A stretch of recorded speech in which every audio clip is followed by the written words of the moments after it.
KBRC brings you the most complete basketball schedule in the area with high school and Skagit Valley College games. Stay tuned following tonight's game for the latest sports scores. You'll hear them first on KBRC, the sports leader in Northwest Washington. And now it's basketball action on KBRC. Hello once again for the Northwest District League Basketball Tournament here in Milligan. This is Dennis Worth along with Ken Thompson to bring you the championship game. As tonight, the Lakota Braves go up against the Coupeville Wolves.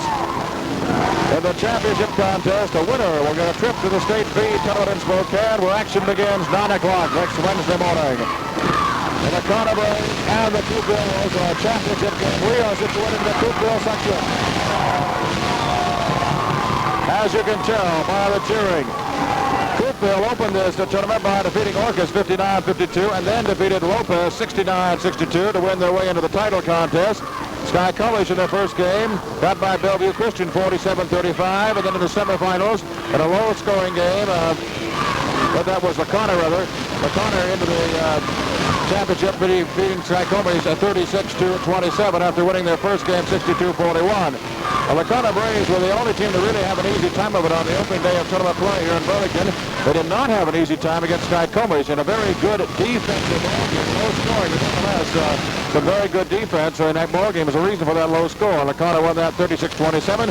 So we have Coupeville and Lakota going up against each other here in the Northwest District B Basketball Tournament Championship game at Burlington. And we'll be back with a look at the starting lineups in just a minute. So often true, even when it's applied to towns like Lakota. There are a lot of people right here in Skagit County who have never really taken the time to wander around Lakota, to see a really unique town. Nothing hurried or high pressure. And the best thing about Lakota is that it's really the original atmosphere. The buildings go back to the 1800s, so it's not an artificial town. Wander down. This invitation extended by Dunlap Tom, another pioneer. Let's do a little assumption. We'll assume you live on Whidbey Island, and let's assume you... Northwest District Basketball Tournament featuring the Lakota Braves and the Coupeville Wolves. Our first game of the night, if you just joined us, was won by Lopez as they defeated Sky Comey 62-56. The Lopez Lobos will go up against the loser of this championship game. And that game will be tomorrow night at 7 o'clock here in the Burlington Gym. Winner of that will have the second berth in state, and the loser will be concluding the season. But right now, set for the championship game, and a look at the starting lineups, Ken Thompson. Thank you, Dennis. We're expecting this could be a real dandy ball game. There's not even standard room in this gym. They're lined up on the ends of the gym, standing at the back, and people are still coming in to watch this. We just watched a real outstanding ball game where the Lobos from Lopez Island defeated the Sky Comish Rockets. Looking at the starting lineups for this ball game that's about to take place. First of all, for the Coupeville Wolves, coached by Bob Barker, who had an outstanding season. Starting at one forward will be Bill Gerald.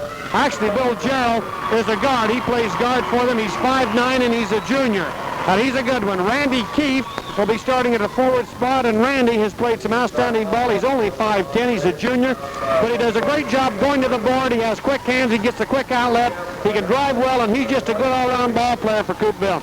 At the center's post finds Mark Bissett. Mark is 6 foot and a junior. Playing the other guard spot will be Scott Franzen. Scott will play the other guard spot.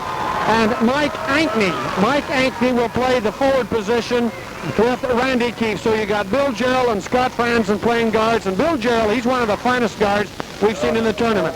For the Lakota Braves, the one forward position is Russ Edwards. Russ is a 6 foot senior. And Russ does a good job, and Coach Edwards has been very pleased with the way Russell Edwards has come around. Out of the other forward slot is Doug Alvord. Doug is 5'11" and a junior.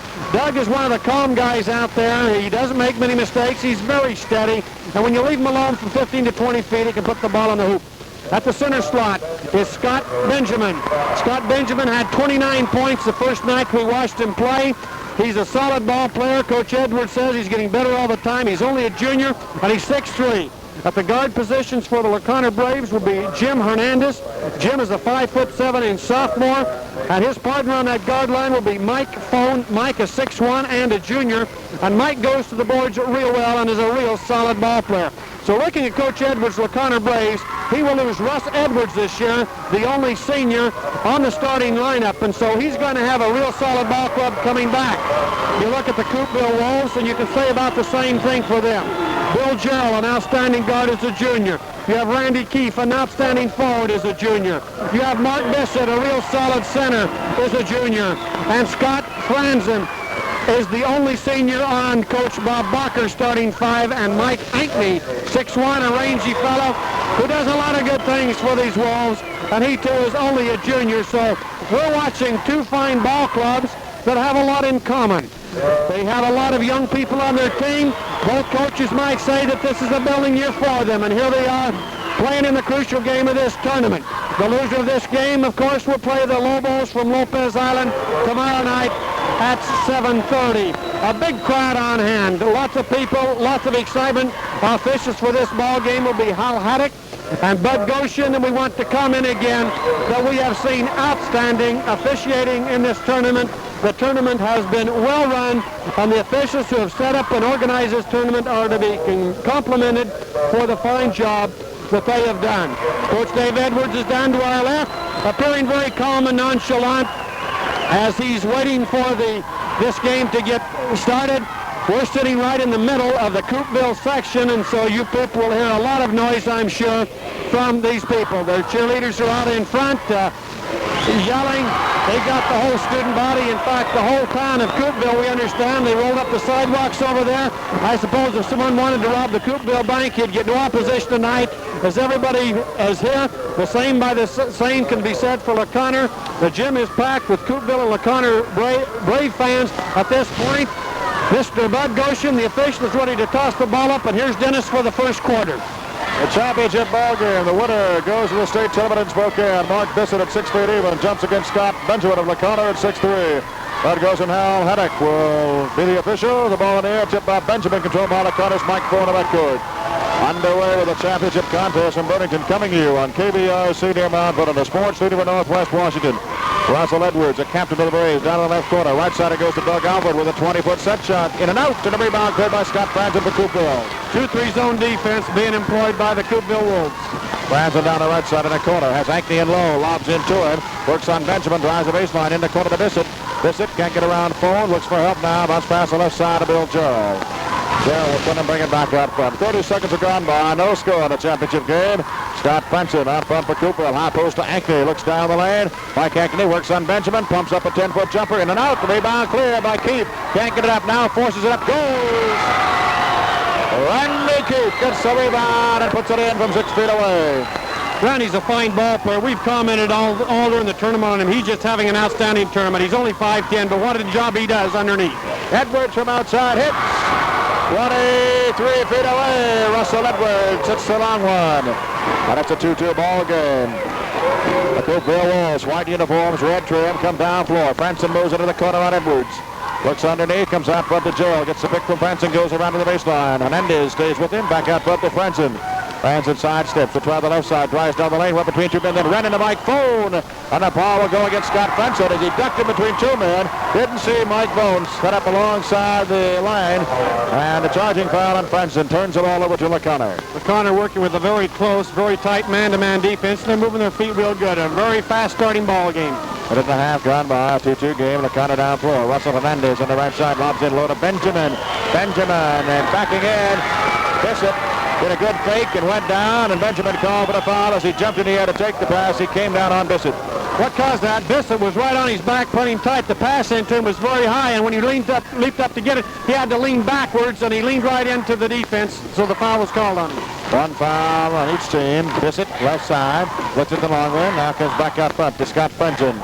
Franzen works to the top of the key, leaves it off with Jarrell on the right side. Bounce pass in the corner goes to Randy Keefe. Works on Doug Albert, cuts him off, backs in the corner. Underneath the Bissett, fakes once, pumps up an 8-footer, banks it high, will not go. Rebound taken away by Benjamin, took it away from Randy Keefe, leaves it off for Doug Albert. Albert brings it into forecourt for the LaConner Braves. Blue uniforms, red and white trim tonight. Hernandez moves down the right side, cut off by Ankney, and underneath, shot up and goes in, but it will not count. The offensive foul on Mike Thorne. Mike Thorne, offensive foul. Foul number 1 on Thorne, foul number 2 on the Braves of LaConner. Coupeville Wolves are working on defense. They're getting that good position and drawing the fouls, the charging fouls on the LaConner Braves.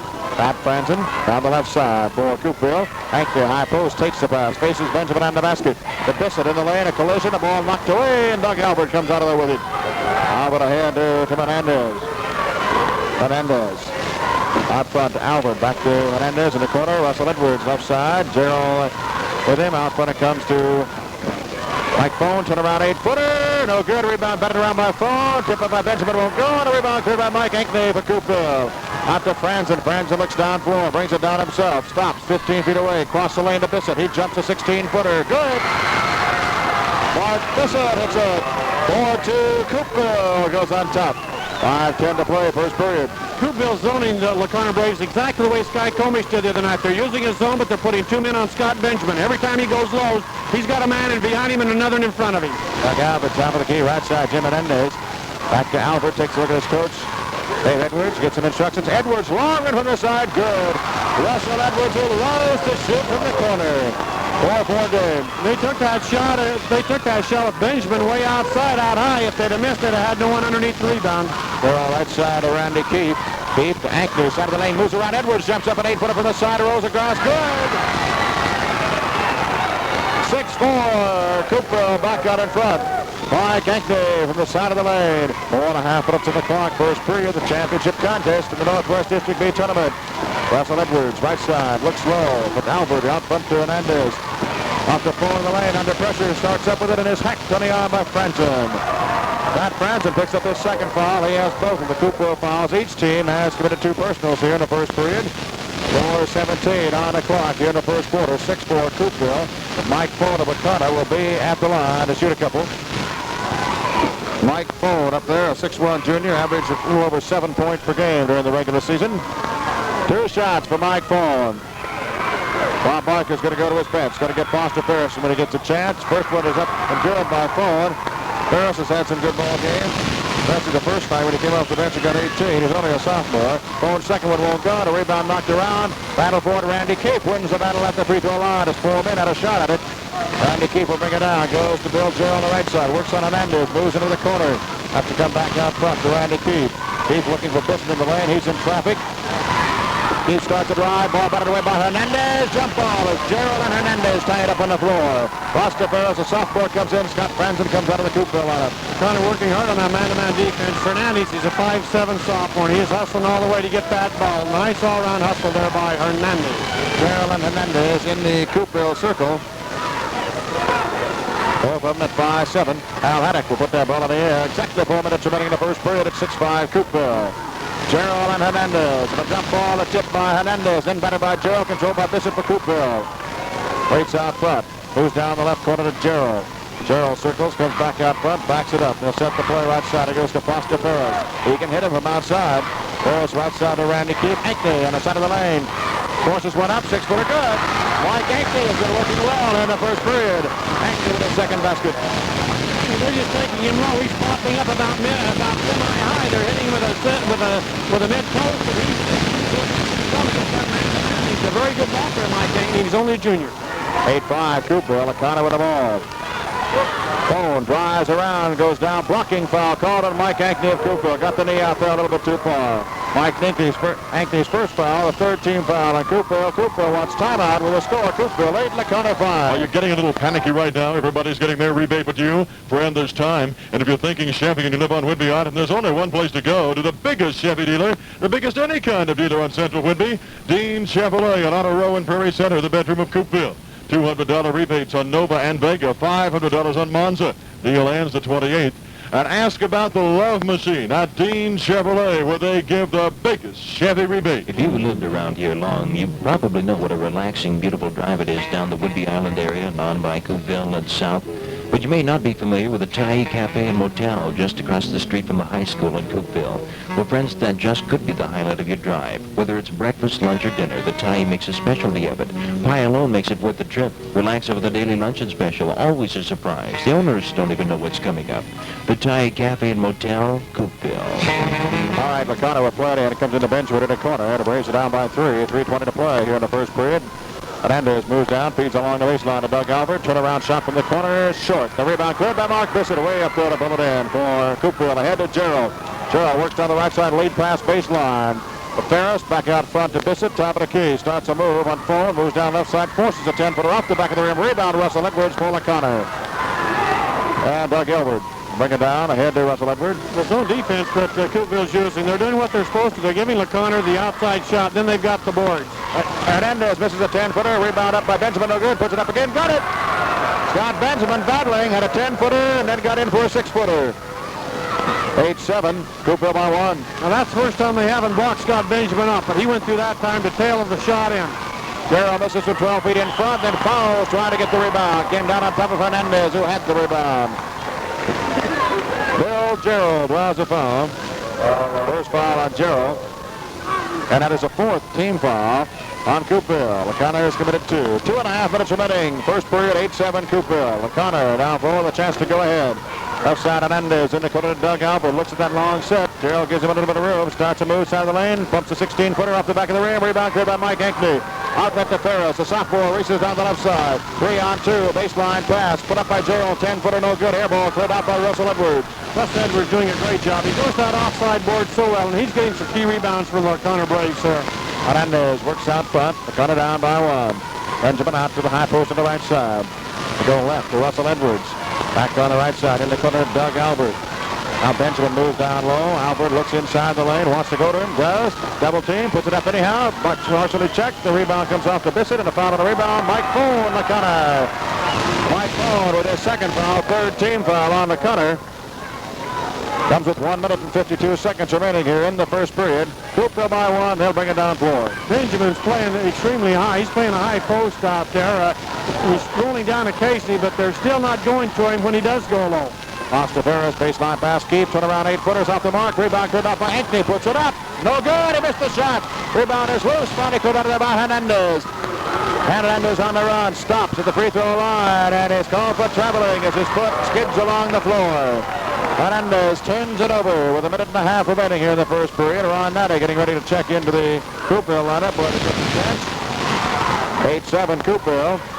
As the Wolves bring it down floor, left side to Bissett. Bissett drives to the baseline, picked up by Benjamin, throws it up, good! Boyd Bissett driving it on the baseline, banks it in. 10-7 Coupeville. Bissett, 2nd basket. Good move by Bissett. Coach Barker, he's really got these Coupeville Wolves fired up because they're out here to mean business. In the corner, Doug Albert for LeConner. They're down by 3 with a little more than a minute to play in the first period. Hernandez bubbles the wall, gets it back off to Albert. Bobs in low to Benjamin, works on Bissett, turn around 8-footer air ball, overshot, Ankney clears it out. Up to Ferris, it's a 3-on-3. Ferris down the left side, checked by Hernandez, can't get it inside, intercepted by Fohn, lost it, Ankney got it, pumps an 8-footer, rolls, no good. Rebound, taken away by Keefe and put up and in. Randy Keefe muscled it away. 12-7. Coupeville by 5 with 40 seconds to play here in the first period. LeConner wants a timeout. We'll be back in just a minute. Ever watch The Odd Couple on TV and notice how busy Felix is fussing with the housekeeping? Well, we know this. Felix would love the new Corning 3+1 electric range at Anaco and Anacortes and Oak Harbor. There are no burners on top. One big flat sheet with elements underneath, so you can wipe it off with no scratch knuckles. And it's cleaner than ever. That's all at Anaco, in Anacortes, and in Oak Harbor. You know, there's a lot of things about LeConner that are unusual, the big one being that LeConner has its original charm, mainly because it's the original city. But another thing about LeConner that we bet is very unusual is that every time you get your prescription filled in town, you're talking to the mayor. So it's the place to get your super plenaments on sale and complain to the mayor at the same time. Now, please don't really complain, but we bet it's happened before. We'd rather have you go to LeConner Drug for your Easter cards or smell jigs and buckets. And think of Fred not as the mayor, but as your friendly druggist at LeConner Drug. All right, LeConner will play it in a backcourt, down by 5 with 40 seconds remaining in the first period. 12-7 Coupeville. Hernandez in the left corner, Russell Edwards. Edwards back out front to Doug Albert. Albert circles to the right side. Brings Benjamin out high on the right side. Albert over to Hernandez. In the corner it goes to Russell Edwards. Benjamin sits down low as Doug Albert works it out front. The LeConner Braves methodical on offense. Russell Edwards back out front to Doug Albert. 17 seconds remaining in the period. The Braves want to go for that last one. Hernandez in the right corner. Edwards sneaks a peek at the clock. Down to 10 seconds now.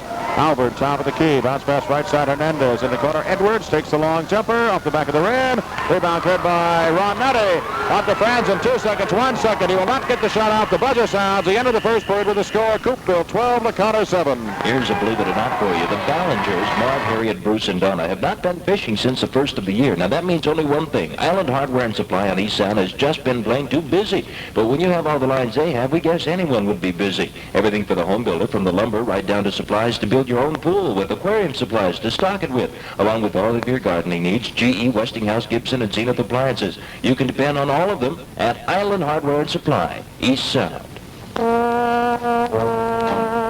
They say that life on the islands is pretty free and easy, slow and relaxing.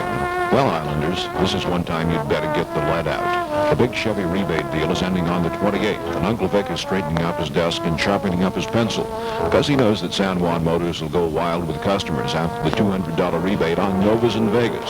Hustle over to Friday Harbor and drive up and down Auto Row till you find San Juan Motors.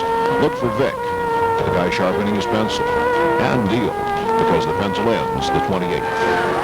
All right, starting a second period, Bissett and Benjamin tip off. Benjamin controlled by LaConner's Russell Edwards in backcourt. Leaves it off of Hernandez. Coupeville leading by 5 to start the second period. 12-7. Doug Albert left corner to Russell Edwards, captain of the Braves. Walks it back out front to Hernandez. Looks at that shot, goes low to Benjamin in the crowd. Back to Edwards, alone for the 15-foot baseline shot. Bounces high in the air and goes. Got about a 4-foot bounce, shooting from the corner, and got it. Okay, that was good. They dropped Alexander down low, Benjamin down low. They got the ball to him when they collapsed. He just kicked off to Edwards for the easy shot. So Edwards is going to use Benjamin at a little lower post, I think, to get the ball to him. Randy Keefe and an air ball miss from the side. Benjamin comes out of there with it. Down floor Hernandez. 12-9 Coupeville in the opening minute of the second quarter. Championship game here at the Northwest District Tournament in Burlington. Russell Edwards in the corner, checked by Randy Keefe. Edwards back out front to Hernandez. Right side to Doug Albert. Looks for Benjamin Lowe, comes out top of the key. Now back to Albert in the right corner to Russell Edwards. Again, he looks at Benjamin Lowe, but doesn't get there. He goes to him in a bounce pass. Works on Bissett, turn around, checked away. But a foul on Bissett. Foul on Bissett, got an arm in there. See, and Natty double team Benjamin. Bissett got an arm. Foul on Mark Bissett. And for Bissett, that is his second, or rather his first personal foul. That is a 15 foul. Coupeville. LaConner's committed 3. Scott Benjamin goes to the line to shoot 2. First one goes. Scott Benjamin. 3 points in the ball game. 12-10 Coupeville. Benjamin trying to shave one more off. Puts it up, rolls around, no good. Rebound cleared by Ron Natty for Coupeville. Scott Franzen back into the game and bring it down floor for the Wolves. Franzen veers to the right side. Bounce pass on the side of Randy Keefe. The Bissett cutting down the lane on the right side. Forces up a 12-footer off the back of the rim, no good. Rebound cleared by Scott Benjamin. On to Hernandez, and LaConner with a chance to tie it up. Right now, Coach, he's got Scott Benjamin trying to work more low. He starts out high, but he's rolling down there low, then getting the ball to him, and it's making a lot of difference. Hernandez from the free throw line under pressure. Put it in. Bank shot. Good. Foul by Franzen. Hernandez banking it in from right in front, 15 feet away. Franzen gets his third personal foul. Bill Gerald gets off the bench and comes in. Mike Ankney is coming back in after a rest. Franzen will come out and Bissett will come out. Hernandez will be at the line with a chance for a three-point play. Jim Hernandez, 5'7" sophomore, averaged about 6 points per game in the season. Hernandez up there shooting one, and Hal Haddock's going to go over and check with Bob Barker to make sure just who his captain is out there. Substitution going on. 6:38 on the clock here in the second period. It's a 12-12 ball game, and Jim Hernandez at the line to shoot one for LaConner. A championship game, and a winner will have a berth in the state tournament Wednesday in Spokane. One shot for Hernandez on the way. It is good. Rattles through there. Jim Hernandez picks up a three-pointer. 13-12. LaConner moves on top. Scott, or rather Foster Ferris out for him. Sophomore in there. Ferris moves left side. Ron Natty. Natty with the ball. Just holds it. Now a couple of bounces. Looks inside. Nobody free. Way out front to Gerald near the center line. Gerald goes low to Ankney. Turn around move on Benjamin. Turn around shot. 6-footer. Way off the mark. And a rebound cleared by Mike Fohn for LaConner. Gives it a bear hug and whirls around off to Doug Albert. Another good ball game. Both teams working hard on defense right now, and the LaConner Braves, they're all in their offense slightly, working with Benjamin a little lower than they were a little earlier. Left side goes to Doug Albert. Back up front Hernandez. Hernandez, left side Albert, takes a 22-footer and an out to the rebound loose. Put up, no good by Benjamin. The rebound by Fohn, puts it up, no good. Finally, Ankney clears the boards. Out that pass center court goes to Gerald. Works on Albert, pumps up a shot, good. Oh, a great shot by Bill Gerald. Off balance, working against pressure. Banks it in from 8 feet away. 14-13 Coupeville. Gerald hits. Nice play by Bill Gerald. He's a real fine ball player. In the corner, Russell Edwards for the corner, down by 1. Hernandez, 20-footer, way off the mark. Just barely skimmed the rim. Rebound comes up to Ron Natty. Monster Ferris down the left side. The sophomore drives to the free throw line and jumps the 15-footer off the back of the rim. No good. Rebound cleared out of there by Mike Fohn for the corner. 14-13 Coupeville. 5:15 to play here in the second period. Doug Albert out front for the corner. Albert. Out to Hernandez, top of the key, back to Albert. In the left corner, Russell Edwards works on the baseline, moves around Keefe. 8-footer goes up, goes in and out. Rebound tip goes by Benjamin.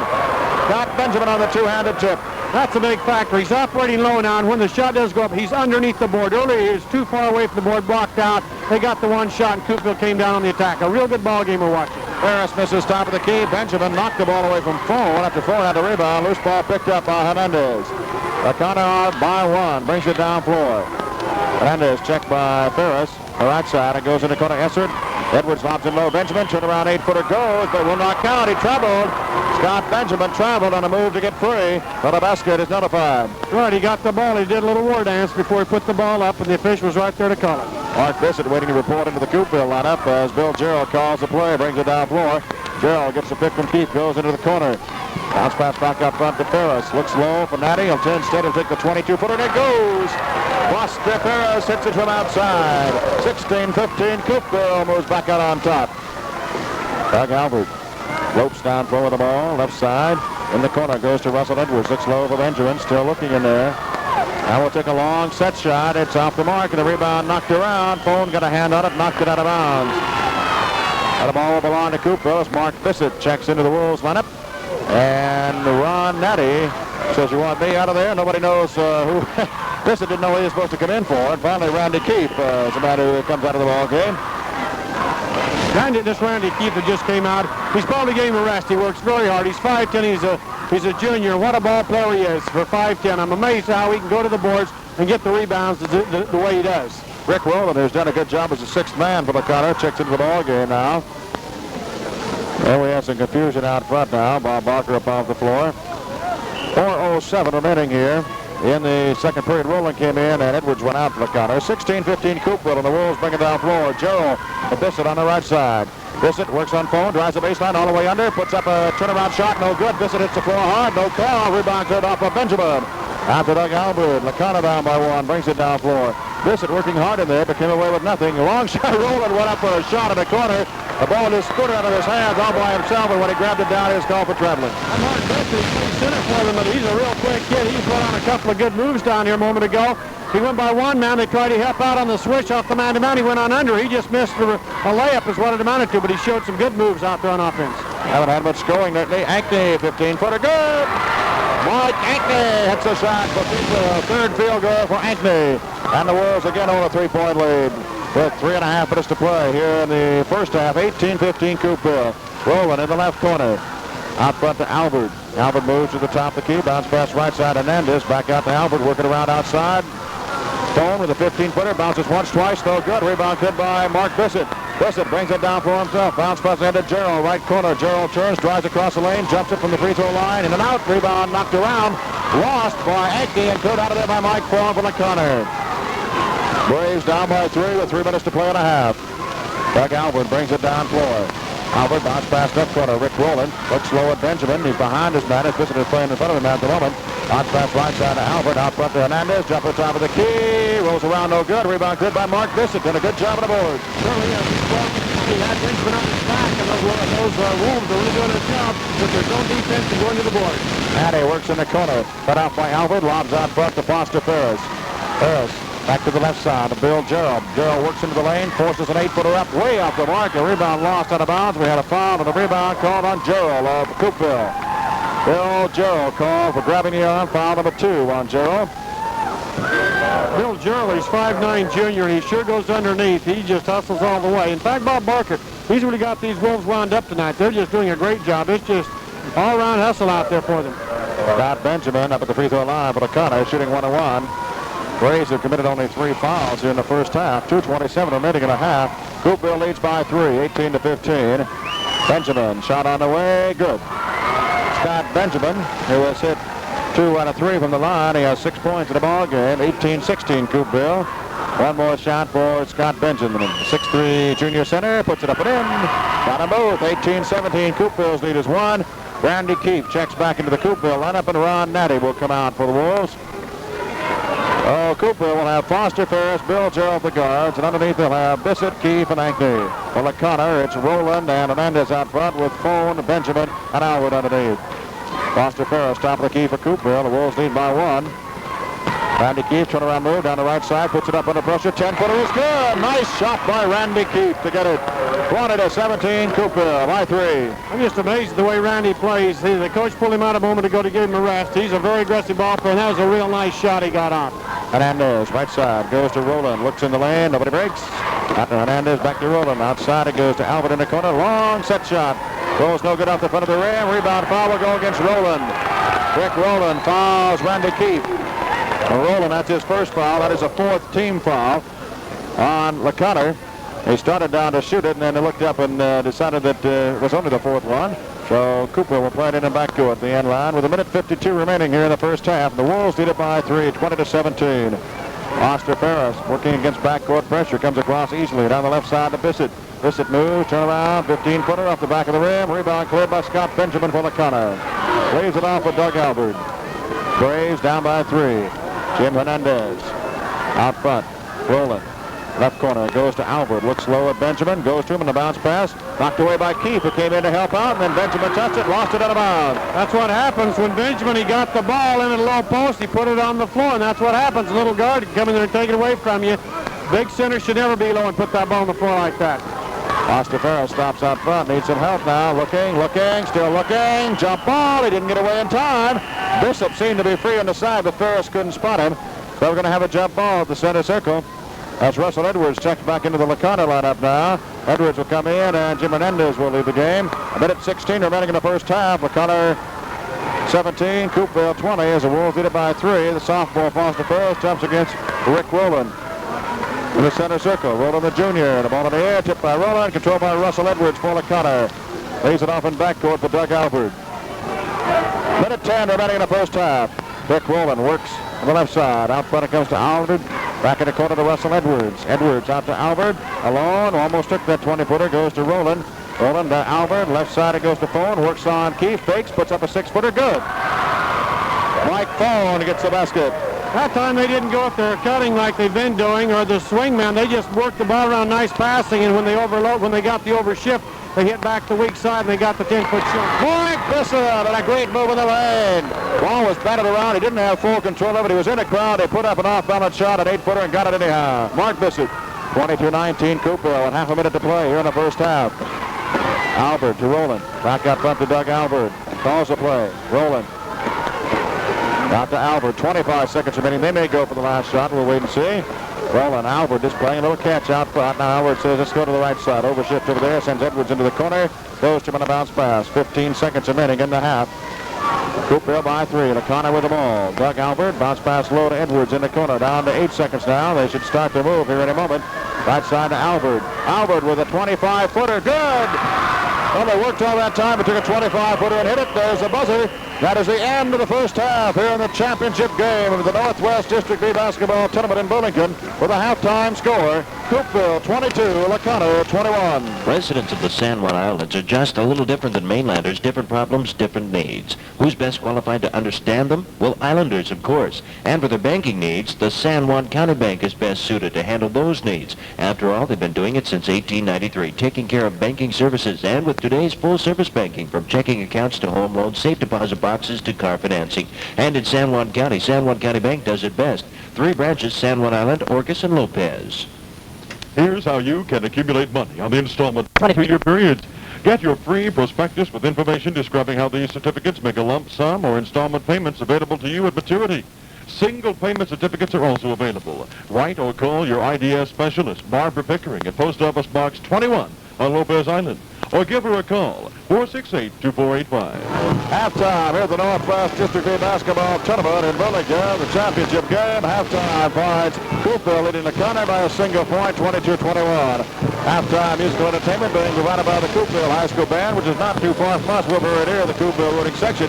We have a full house on hand tonight to watch these two ball games. If you joined us late, the first game of the evening was won by the Lopez Lobos as they defeated Sky Comey 62-56. They eliminated the Rockets. And Lopez, tomorrow night at 7 o'clock, will play the loser of this championship game for the right to be the number 2 entry in the State B tournament. 2 entries from this district will go to Spokane next Wednesday to join in that State B tournament, that 4-day affair involving 16 of the state's top B teams. One of them will be the winner of this championship game, and tomorrow night's game, the winner of that will also go. That game tomorrow night, by the way, starts at 7 o'clock. At halftime here in the championship game, Coupeville leading Connor 22-21. We'll be back with a halftime guest and a look at the statistics in just a minute. Maybe you already know what great service work Gateway Marina in Anacortes does, that they're your authorized Mercury sales and service rep in the area, but did you know that they're the dealers for Olympic boats? The famous Olympic made locally and designed for Puget Sound waters. And did you know that the Olympic goes all the way up to the 21-footer with a cuddy cabin? Take a look. Maybe you prefer a used boat. Gateway has an assortment. Or maybe you wonder about trade-ins. Gateway takes them. Plus the full lines of boating accessories, Gateway Marina, 23rd and Commercial Anacortes. Isn't it great how we all have different needs and tastes in housing? Will Chamberlain and his sliding roof, Joe Namath and his white fur-lined room, Henry Kissinger probably needs a heliport at his place. Anyway, to each his own. But if you have a taste for real estate, that's a little different. Chances are that LaConner Realty has a line on it. They've got a pretty good idea of the transactions going on in the valley, and now that they have their satellite office in Mount Vernon, it's easier for everyone. So make it LaConner Realty where their clients send their friends.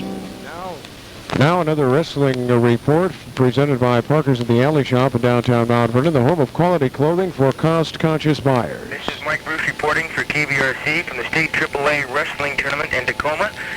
Established as one of Skagit County's leading style centers, Parker's caters to the men in business. The stylish suits for today, the casual looks in mix and match jackets and slacks, and today's modern easy care fabrics. For women, Parker's ladies department features the Thompson names, quality at reasonable prices. Then the Alley Shop for the modern casual look. Visit Parker soon for your new clothing. Parker's in the Alley Shop, downtown Mount Vernon. Wrestling and basketball reports are presented throughout tournament time by the quality clothing stores in downtown Mount Vernon. Parker's for men and women, and the Alley Shop for today's modern casual look. Stay tuned for more reports on KBRC, the sports leader in Western Washington. And Dennis, just briefly, some halftime scores in the Pac-8. California leads UCLA 27-20, Oregon State 22, Washington State 20, and the University of Washington had a 9-point lead over Oregon at the half, but early in the second half, it's now tied. All right, we're back here at the District B basketball tournament in Burlington. It's halftime of the championship game, but Coupeville leading the Connor by 1 point, 22-21. Let's turn it over to Ken Thompson. Thank you, Dennis, and what a first half we've seen. In fact, every ball game we've seen in this Class B tournament, folks, they've been real dandies. These kids are out here hustling all the way. Want to talk for a few moments with Mr. Dow Wiley. He lives out on Fur Island. He gets around and watches a lot of ball games, AAA, AA, and Dow, you're enjoying this B tournament here tonight, and we saw quite a ball game just before this final game tonight. Yes, I sure am, Ken. I'll tell you, you can't take it away from these kids. They've got real desire and hustle, and I'd say that these B teams could play right with the best of them as far as their hustle goes. They maybe don't have the depth on the bench just because they don't have the physical numbers to choose from, but I'll tell you, they feel the good first five, and it's really enjoyable to watch them. You know, Dal, we had the opportunity of doing AAA, AA college games and so forth, and a lot of people say, oh, you get into B League and A League and that, and it's just too lowbrow, too low grade, not nearly as sophisticated and so forth. Well, you know, I can't even remember I've enjoyed a tournament any more than watching this B tournament this year. True, it might not be quite as artistic as watching the Huskies or someone, but when it comes to hustle and going to the boards and those basic things you like to see, you can't beat these kids. Oh, that's right, and if you want to see a good, well-disciplined, polished team, this LaConner, they're well-drilled, and they come down and set up. There's no razzle-dazzle with them. They're a real good, solid ball club. And I think that you'll see just as much discipline there as you'll see in any classification of these LaConner Braves. In fact, you know, in watching this ball game tonight, you talk about discipline. Dave Edwards, he's noted for that. His team's every year disciplined. But Bob Barker, the Coupeville Wolves, he's coming down there putting that 2-1-2 zone or 2-3 zone, no matter what, depending on what Scott Benjamin's doing underneath. But they're showing a lot of discipline, too, and forcing LaConner to take the shot they don't want and then blocking out and getting the rebound. Yes, that's right. And they're also able to get the ball down fast when they take it off of the LaConner boards, they can get down under their own boards just about as fast as any team I've ever seen. A good fast break. You know, down and watching the game before and this one tonight, we've seen some good ball players. We had two brother hacks in the game before, the Boffies and the Oberholzers of Lopez. How did you like watching those two brother hacks? Well, that was great. I was real impressed with this the tall Boffy there from Skycombe. She had a wonderful left-hand hook and could work around the bucket there and real. George, you're coming down and talking with us at halftime. Thanks, Ken. It's my pleasure. Well, Wiley, witnessing this Class B tournament, the fine games, and it's a pleasure talking with him. Let's just have statistics before we get the second half underway. For the Coupeville Wolves, who's playing themselves quite a ball game. Bill Gerald has 2 points and 2 fouls. Randy Keefe, a real fine ball player. He's played outstanding every game in this tournament with 6 points and no fouls. Mark Bissett, what a job he's doing tonight with 6 points and 1 foul. Foster Ferris has come off the bench. Scott Franzen has 3 fouls, and Foster Ferris comes off the bench as we've seen him in the past. Do a great job. He has 2 points, no fouls. And Mike Ankney doing a real good job underneath, popping in 6 points that first half and 1 foul. For the LaConner Braves, coached by Dave Edwards, Russell Edwards with 6 points, no fouls. Doug Albert, 2 points, no fouls. Scott Benjamin, their big center, they're giving the rough time with that 2-3 zone defense. He has 7 points and 1 foul. Jim Hernandez, the little 5'7" sophomore, hustling all the way with 3 points, no fouls. Rick Nolan has gone in there and seen quite a lot of action. And Mike Erfone with 3 points and 2 fouls. Well, we're ready to go to the second half. Our officials, Hal Haddock and Bud Gorshorn, doing a fine job, and Bud Gorshorn will be tossing the ball up to start the second half. It'll be interesting to see what happens. Dave Edwards, whose team is always well disciplined, has had a chance to talk with him. And Dennis, second half, she's ready to get started. Mark Fisher at 6 feet, Scott Benjamin at 6'3" will step into the center circle. As Coupeville leads by 1, 22-21 as we start the second half of play. Clearing a Coupeville band off the floor here. They've been entertaining at halftime. You can join us late. Lopez won the first game of the night as they ousted Skycombe. All right, the tip by Bissett, batted around, controlled by Randy Keefe and Forkwood for the Coupeville Wolves. They lead by 1 as we start the second half of this championship game. The winner goes to state. Ankney lost it in the lane, trying to get it back. They reached in and grabbed him in a bear hug and got the foul. Mike Ankney picks up a foul with only 8 seconds gone by here in the second half. Second foul on Mike Ankney. That was just automatic quick reaction, quick reflex there by Mike Ankney. He has 2 fouls. Mike's playing a real fine ball game tonight. For the Braves, they have Hernandez, Albert, Benjamin, Cohen, and Russell Edwards, their original starting lineup. Wolves likewise go with their original 5. Russell Edwards out front to Doug Albert. Albert jumps one, top of the key, rolls around no good. A rebound cleared by Mike Ankney for Coupeville. Out there to Keefe, knocked away by Edwards, but picked up by Keefe at the baseline. Randy Keefe drives down the right side, drives all the way to the baseline, circles around, goes in underneath, two-handed scoop shot, rolls good. Randy Keefe taking it all the way, driving the baseline, on the hand shot, got it, and Coupeville moves back out in front by 3, 24-21. Oh, I never told Randy Keefe he was too short to go underneath those big men, but he goes under there, and what a job he did. Hernandez gets in trouble, comes back out front to Russell Edwards. Long set from the corner, rolls short, the rebound, knocked around to the baseline. Phone got a hand on it, knocked it out of bounds. The ball belongs to Coupeville. Right now, the zone defense of the Coupeville Wolves, they're forcing LaConner to take the outside shot. They're sealing off the inside lanes. They're blocking Benjamin and the big boys off the boards, getting those defensive rebounds. Ankney at the high post. Keefe looks at him, now goes to him, batted away by Benjamin, and he's reaching in, draws a foul. Scott Benjamin got him in the arm, reaching in, foul number 2. The big center, LaConner Braves, Scott Benjamin. And the first team foul on the Braves. Each team has committed 1 here in the third period. Coupeville by 3, 24-21. Bill Gerald will play it in the right side of the Coupeville basket. Looks in the corner, Bissett goes to him. Bone gives him room, Bissett does not shoot. Takes the shot, now it goes out front to Scott Franzen. Franzen, who picked up 3 personals in the first half. Goes to Gerald, the free throw line, can't get the shot off to Ankney. In close, the Wolves are working, and a 3-second violation called on Randy Keefe in the lane, away from the ball. Turns the ball over. Coupeville, they're very confident they can go against LaConner's man-to-man, and what it is, it's a one-on-one game all the way. They do have extreme quickness, and they're probably a little quicker than LaConner, and they are capitalizing on it. They're getting good outside firepower and getting a great amount of help inside from Keefe and Bissett. Out front, Albert, the Braves trail by 3, goes to Phone, poked away by Franzen, picked up by Phone, baseline, out to Benjamin in a crowd, 10-footer, rolls around no good, rebound knocked around, Phone can't control it, out of bounds, it belongs to the Wolves of Coupeville.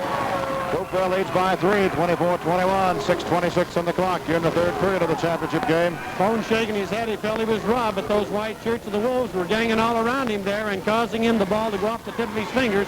So the Coupeville Wolves are on the attack again. Pass batted away by Foam, but a foul called on Hernandez in the lane.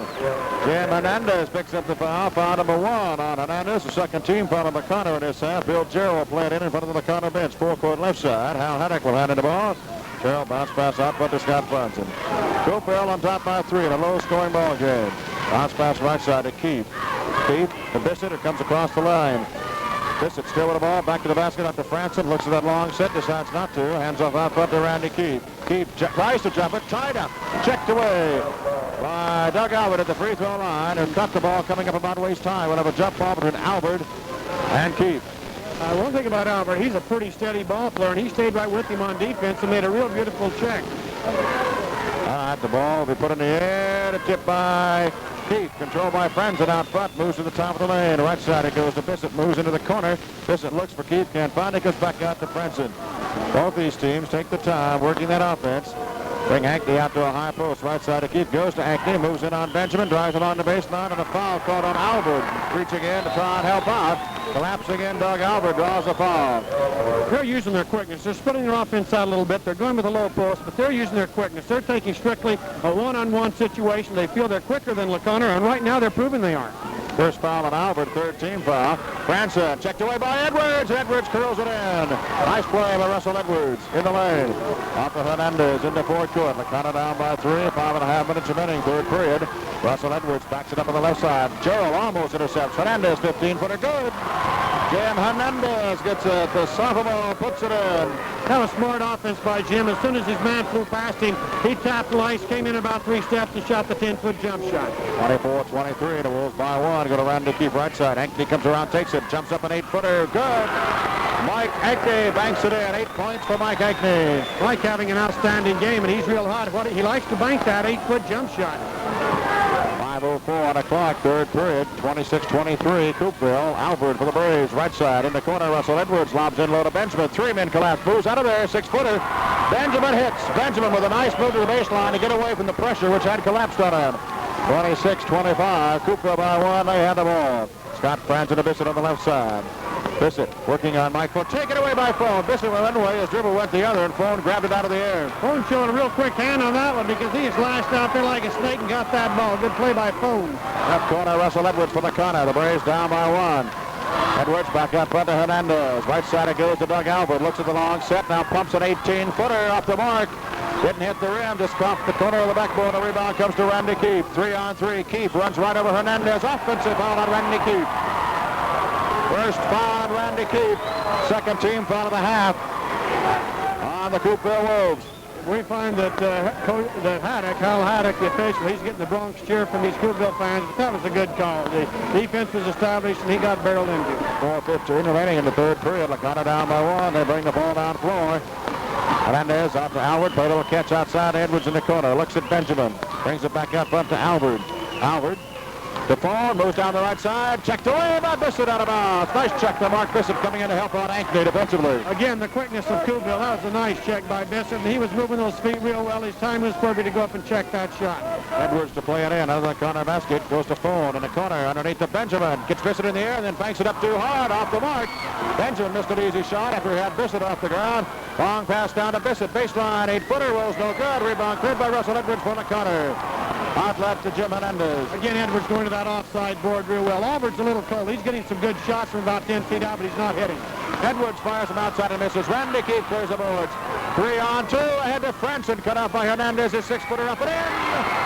Scott Franson hits it in the lane. 28-25. Coupeville back out in front by 3 with 3.5 minutes remaining in the third period of this championship game. These two teams playing for a trip to the state tournament in Spokane. Albert tapping the key right side in the corner goes to Edwards. Edwards looks inside, still holds the ball. Out front goes to Albert. Brings Fohn out on the right side, hits him. Back out to Albert alone, top of the key. His jump shot is up, good.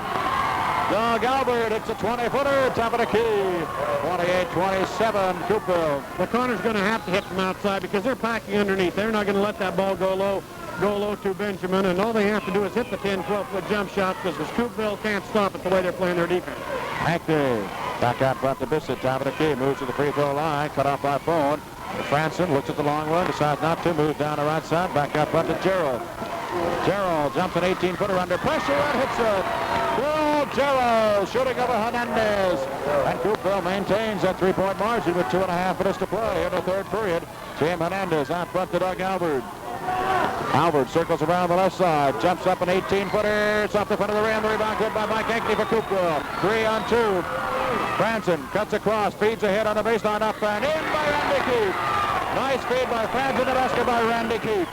32-27. Coupeville. O'Connor wants timeout. We'll be back in just a minute. Somebody once said that good things come in small packages, and it's so often true, even when it's applied to towns like LaConner.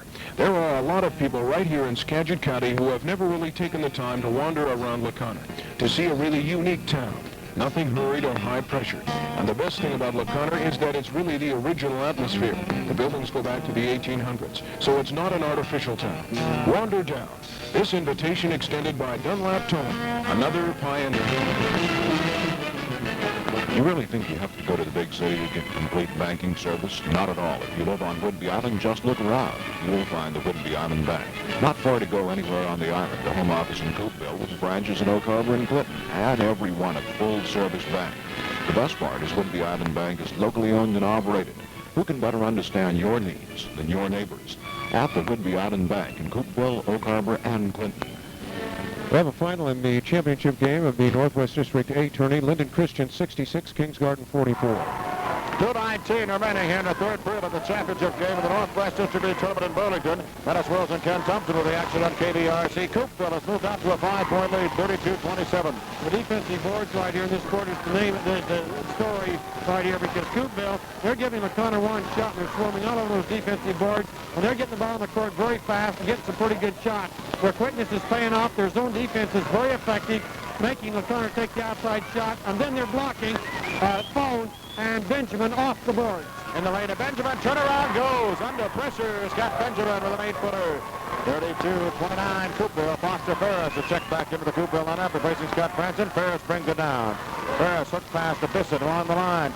The end line. Bissett double teamed, in trouble. Can't get it out of there. Taken away by Mike Phone for LaConner. Okay, LaConner, they double teamed the ball that time. They haven't done it yet, but they double teamed the ball. They got it, caused a turnover. This might be the break, but LaConner needs at this point. Doug Albert shoots from outside. No good. Skimmed the rim. Rebound Russell Edwards in the corner. After Hernandez, 15-footer good. A sophomore, Jim Hernandez gets the basket. 7 points for Hernandez, 32-31. Well, Coupeville open up a 5-point lead, and suddenly it's down to 1. Bill Gerald, bounce pass right side to Randy Keefe. Natty in there on a high post now. Natty moves down the right side, cut off by Albert to the baseline. In trouble, double team knocked away by Russell Edwards. Half-court press, they're double teaming the ball. A good right angle trap. That's what Edwards is pulling. But right now it's paying off for him.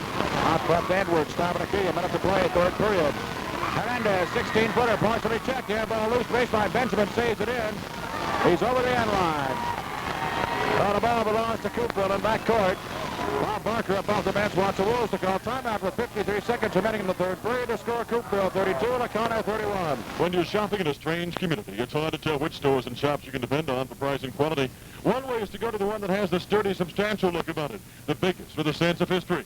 When you want a Chevy dealer in Coupeville, it's easy. Drive up and down the streets of Prairie Center among all the car dealers, and Dean Chevrolet stands out.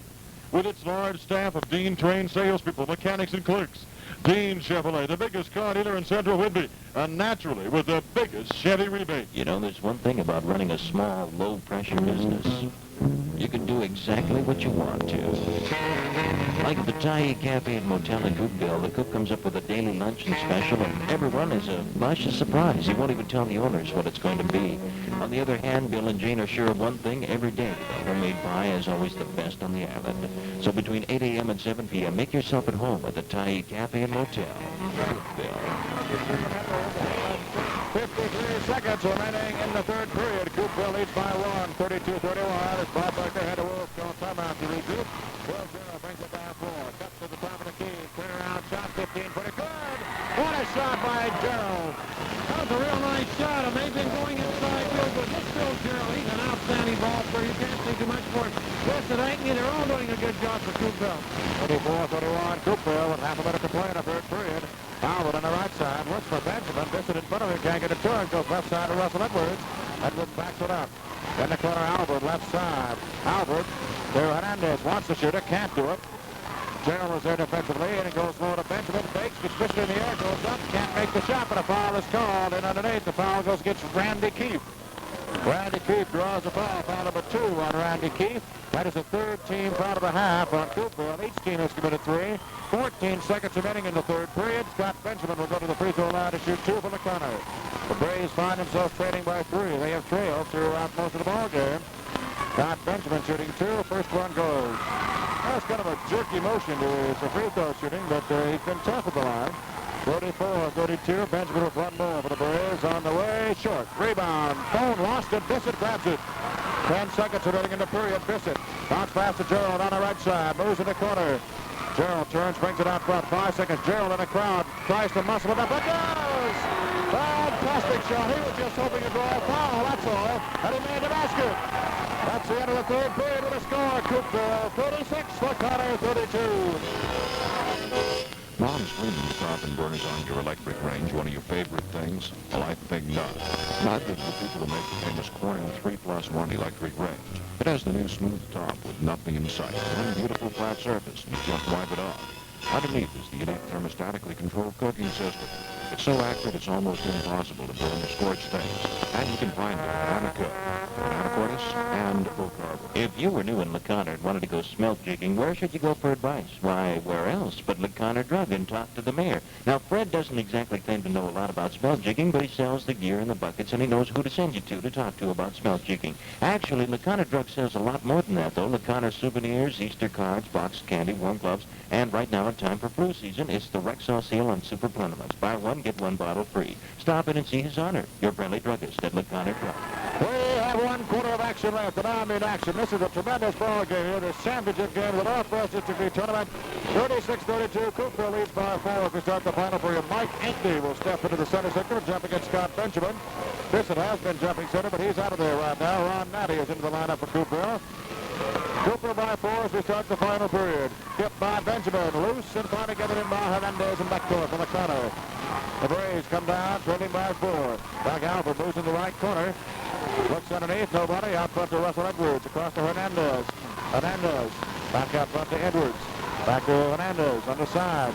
A little catch in the corner to Albert. Albert looks in for Benjamin. He's not free. Natty in front of him. Cross-court pass goes to Hernandez. Russell Edwards, top of the key, misses. A little too high. The rebound batted around. Benjamin has it. Mike Phone has it. Goes up and in. Mike Phone came out of there with it. Ran it in, moving down the lane. Good job by Mike Phone. He just had that muscle. Everybody Coupeville did a good job with their defense and blocked out well, but Phone did quite a job. Scott Franzen collides with Mike Phone. The Phone is collided for moving in underneath. The basket counts. The feed to Frank to Scott Franzen. And the basket was good. A foul goes against LaConner. Mike Phone picks up the foul. Foul number 3 on Mike Phone. Franzen hits and makes it a 3-point play. Scott Franzen. Scott Franzen, yeah, he has 5 points in the ball game. All here in the second half. 39-34, Coupeville by 5. Still in the first minute of the final period. Under the Benjamin baseline, under pressure, puts it up, and a foul called on Mike Ankney. Ankney called for the foul. Foul number 3 on Mike Ankney, and the Coupeville fans don't like it. And believe me, you can hear him because we are in the Coupeville rooting section. 7-10, they're ready to get a ball game. Coupeville by 5, and Scott Benjamin at the line. Each team's committed 4 in the second half. As this game goes on and gets close to the end, the feelings are really running high, but these Coupeville Wolves right now, that was a big 3-point play a moment ago, leading 39-34. Full house here at Burlington. Benjamin shooting good. We'll have one more. Scott Benjamin hits 39-35. The Wolves lead by 4. Benjamin trying to shave one more off. Puts it up. It is good. Scott Benjamin hits them both.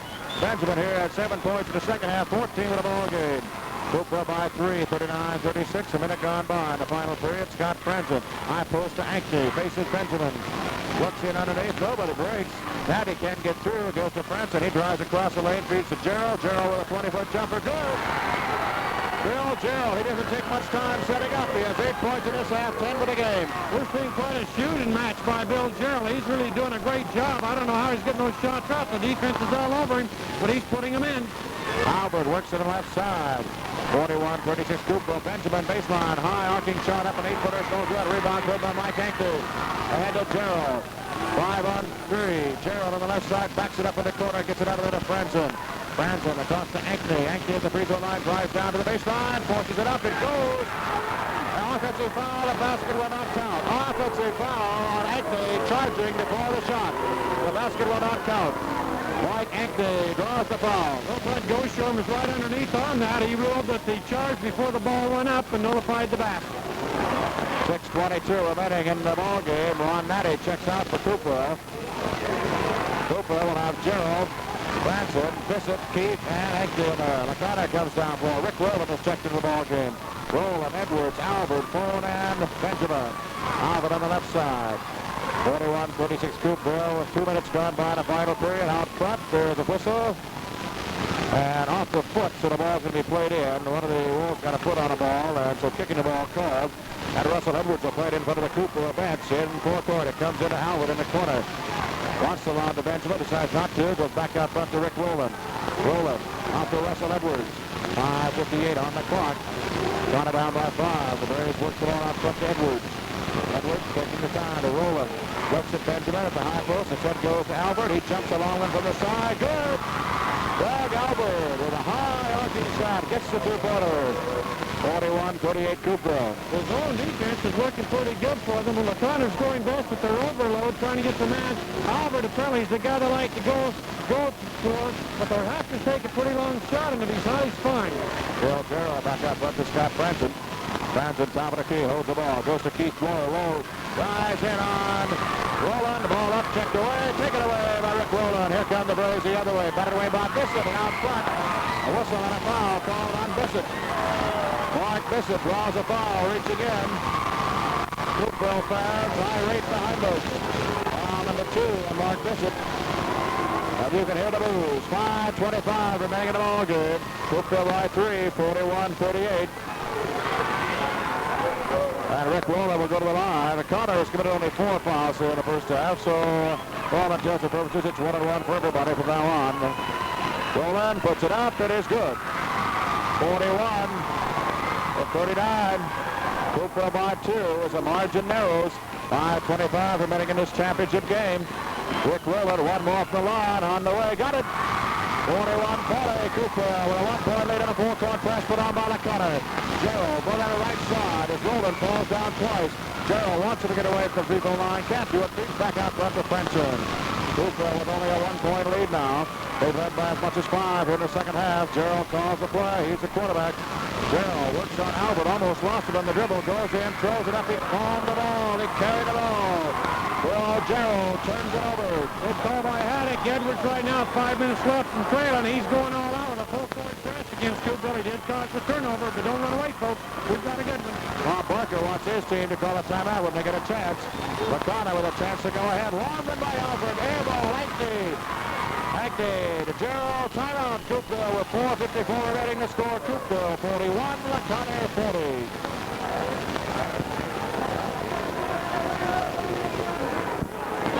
We have a timeout here at the Northwest District League Basketball Tournament in Burlington with Coupeville on top by 1. And Ken, this ball game is about as even as a game can be. Dennis, you can't beat a game like this. It's going to be interesting to see the strategy. This is where coaching comes in right now. Barker so far, he's stuck pretty much with his 2-on-2 zone. Sometimes he goes with 2-3, but right now Edwards is pulling out all stops. He's going, we've seen a half-court trap, but right at the quarter came to a close, or the timeout came.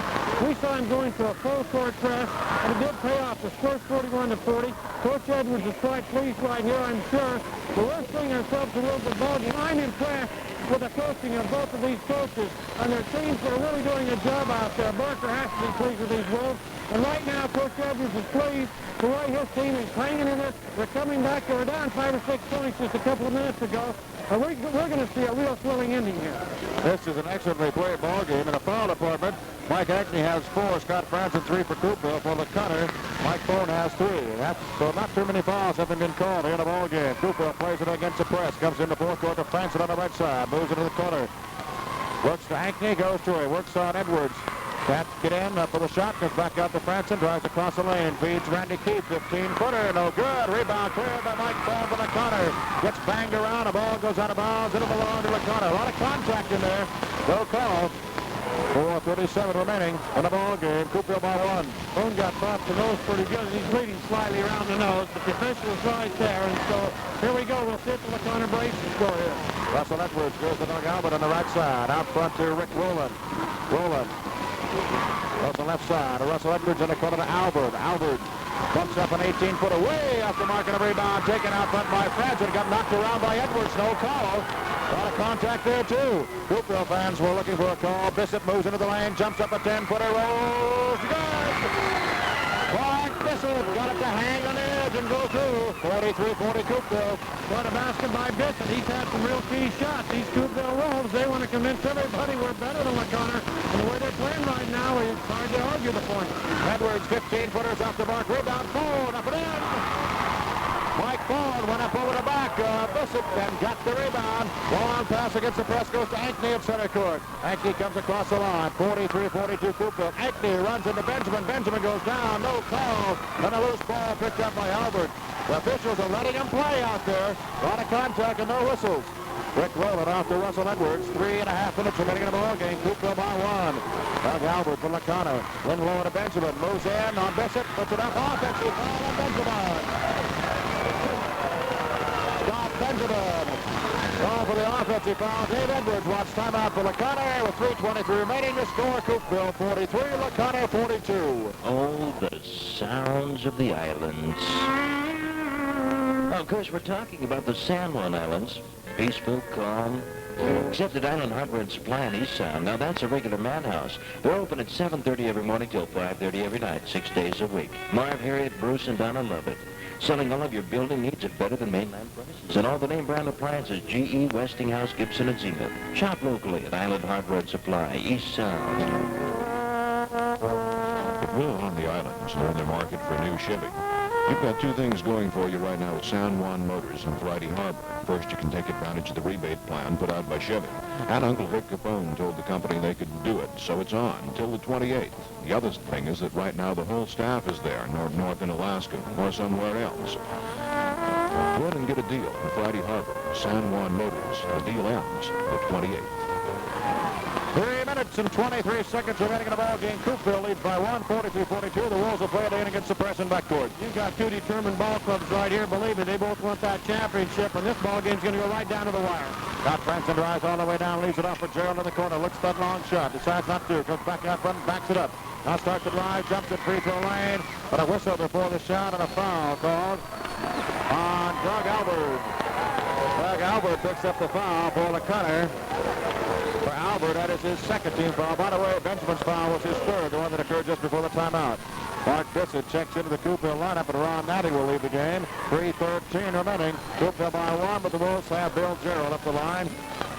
Gerald has picked up 8 points in this half, 10 for the ball game. He's shooting 1 and 1, and he misses. The rebound. Ankney puts up a 6-footer. Will not go. It went in and out, and a foul called on Mike Bone of Lacona. Foul number 4 on Mike Bone of Lacona. And now Mike Ankney will step up the way. Well, Gerald couldn't hit. Let's see what Ron Ankney can do. Ankney tonight had 6 points early in the ball game. Has only 2 here in the second half. Off the field, 8 points for the night. 1-point lead for Coupeville. 2 shots for Ankney. The first one is no good.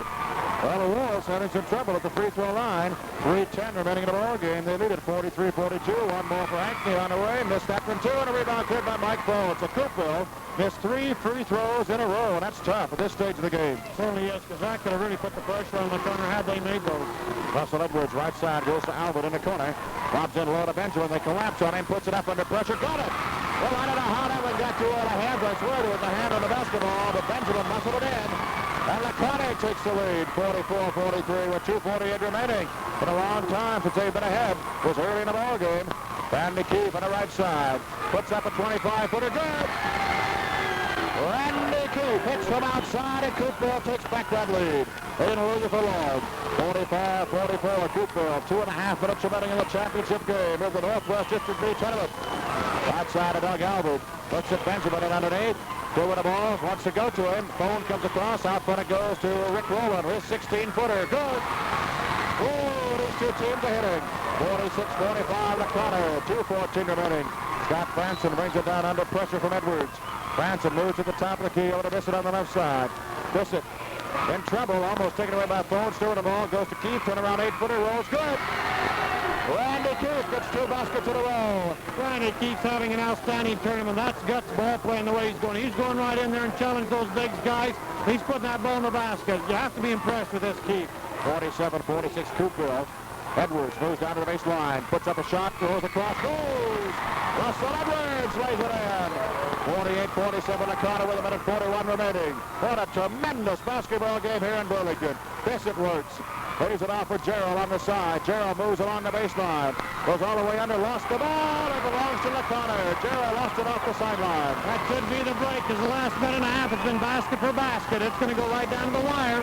Connor calls timeout to the score. Connor 48, Coupeville 47. We'll bet there aren't many banks in the state that have been serving their customers since 1893. Well, if you guess San Juan County Bank, you're either a pioneer or you peaked. But yes, San Juan County Bank has been serving the banking needs for over 80 years, growing with the community, learning the needs, and they offer full-service banking from checking accounts to home loans, safe deposit boxes to car financing. San Juan County Bank. They do it best, with 3 branches to serve you: San Juan Island, Orcas, and Lopez. Some people claim that insurance is the answer to all your financial problems. At IDS, Investors Diversified Services, they know better. They know you need a balanced financial plan, including cash reserves, fixed and equity investments, and insurance. An IDS specialist can help you develop a program with all the features of a balanced financial plan, along with a full line of insurance products through the IDS insurance subsidiary, IDS Life. In the islands, write Barbara Pickering at Post Office Box 21 on Lopez Island, or give her a call at 468-2485. Minute and a half remaining in the ball game. Connor by 1. This is no place to be if you've got a weak heart, because this is a real close ball game, and it's very tight. Connor right now holds a 1-point edge, but they've been trading basket for the last 2.5 minutes. Gray's played in the backcourt against full-court pressure. Rick Rowland dribbles across the center line, out front to Doug Albert. And the shooting percentages have been tremendous in the last few minutes. Scott Benjamin, a big guy, gets way out front. Connor going to spread it out a bit for Rick Rowland. Rowland moves around Franson, the free throw line, back out front to Albert. Down to a minute 12 remaining. Connor leads by 1, 48-47 here in the championship game. The winner goes to state. Edwards isn't taking any chance. He's going to freeze the ball. He's putting it on ice. He's going to stall and cause them to foul. That's what he's going for. He's putting it on ice right here. And Mike Ball lost it. Plays it back to Natty. Natty drives down the right side. Has trouble with the dribble. Up front to Bissett. Mike Ball just had the ball get away. Bissett, the 10-footer misses. Rebound Benjamin for Connor. And a foul and a rebound goes against Bissett. Well, Mike Bone heaves a big sigh of relief after he let that ball get away at center court. Scott Benjamin will go to the free throw line for Connor with 48 seconds remaining in the Braves leading by 1. A lot of things can happen here with a 1-point lead. You know that Scott Benjamin's thinking he's got to make both of these really to ice it with 48 seconds. If he misses the first one, Coupeville gets the ball. They'll call a timeout. They'll probably go for the 1 shot. Benjamin hits it. Benjamin 7 out of 9 to the free throw line tonight. 17 points in the ball game. Connor by 2. 49-47, just 48 seconds remaining. Anything can happen, though. Connor will have Scott Benjamin, the 6'3 junior center, up the line to shoot 1 more. Benjamin hits a pressure free throw, has 1 more. Connor by 2 with 48 seconds remaining. Benjamin's second free throw is up. He missed that one. The rebound lost by 8 out of bounds. Natty it was. Ron Natty got a hand on it, lost at the end line. Connor will have the ball into their own basket, leading by 2 points with 46 seconds remaining. Coupeville will be pressing all over. They'll try to get that ball pressed, but the Connor's going to spread their offense and go for the foul again. And Albert almost lost it at center court. Out front to Rick Rowland. Rowland off to Russell Edwards, run away way out front. Goes to Mike Ball. The Braves with it spread out. Out front, the ball sails away out of bounds. It belongs to Coupeville. Connor threw it away, and Coupeville wants timeout with 32 seconds remaining in the score. Connor 49, Coupeville 47. Let's assume that you're good old Joe Average America. You've got a nice boat and you can't wait to hit the water again. And you've done nothing to the motor since last season. but one of these days you'll get it ready. Well, so will everyone else. And Gateway Marina in Anacortes will be jammed with hurry-up jobs. Fool everyone. Get smart for a change. Bring it in right now for that tune-up while Gateway has the time to do a first-class job. And that boat will be ready when you are. Tow it in now to Gateway Marina, 23rd and Commercial, Anacortes. Nowadays, no business can afford to stand still. They must grow to meet increased competition and increased costs. It's no different with LaConner Realty. They're expanding out into the smaller areas. From the giant metropolis of LaConner, they have now opened a satellite office on Pine Street in Mount Vernon. Naturally, they hope that Mount Vernon is large enough to support it, but have faith that it will grow. Maybe we'll even match LaConner someday. So now in either town, for all your real estate needs, make it LaConner Realty where their clients send their friends. All right, Coupeville plays in out front. 25 seconds remaining, and the Wolves are down by 2, 49-47 here in the championship game of the District B tournament. Winner goes to state, the loser will get on a second chance tomorrow night against Lopez. High poster goes to Franson. Franson back out front. Looks like they're going for the tie. They're going to go for the overtime. Yeah, they're going to go for the one shot, it looks like. Gerald from the corner gets it. Oh, Gerald under pressure from the corner. The corner calls timeout. With 4 seconds remaining, they went to Bill Gerald in the corner. They worked it down with about 6 seconds remaining. Gave it to Bill Gerald. He made a turnaround shot from in the corner under pressure. And he got it. It's tied up 49 with 4 seconds remaining. We're going to pause for 30 seconds. Somebody once said that good things come in small packages. And it's so often true, even when it's applied to towns, like LaConner. There are a lot of people right here in Skagit County who have never really taken the time to wander around LaConner, to see a really unique town. Nothing hurried or high pressure. And the best thing about LaConner is that it's really the original atmosphere. The buildings go back to the 1800s, so it's not an artificial town. Wander down.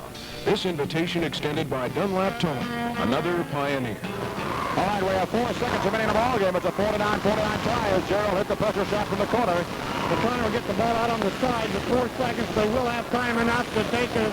They should get a shot within 15 feet on about 2 or 3 quick passes.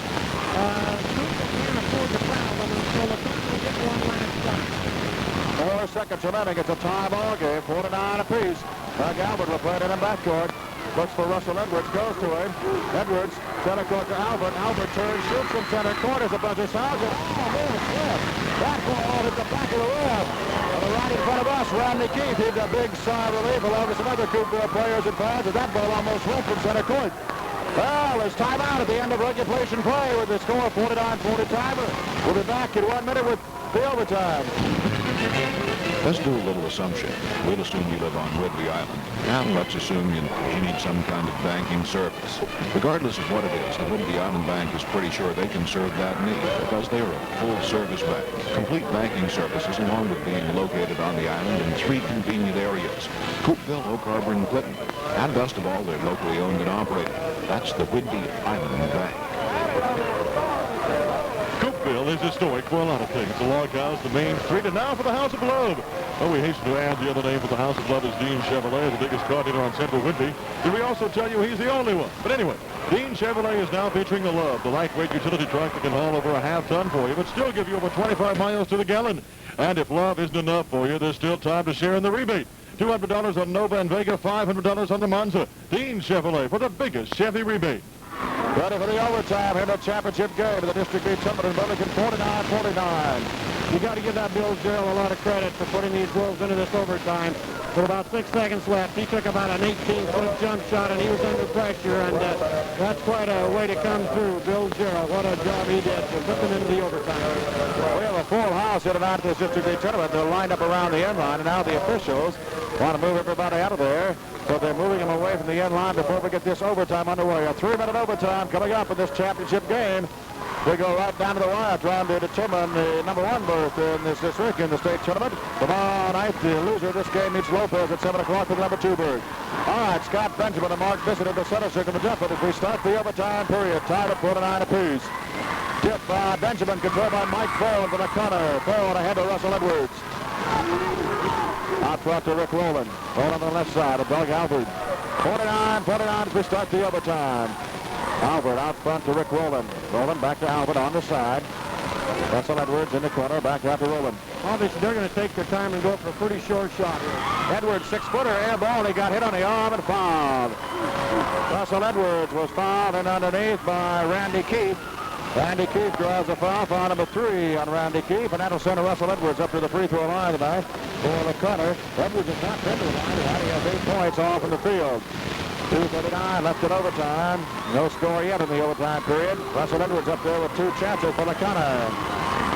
Russell Edwards taking his time. Shot is on the way. It is in and out. No good. Russell Edwards will have 1 more from the free throw line. Russell, the only senior in this McConnell lineup. 1 more for Edwards. On the way, it is good. Russell hits 1 out of 2. 50-49, a corner by 1. 2:48 remaining in overtime. Scott Franzen brings it down for Coupeville. Circles to the right side. Franzen backs it up out front. Needs some help. Goes right to Albert, who had his hands on the ball and lost it out of bounds.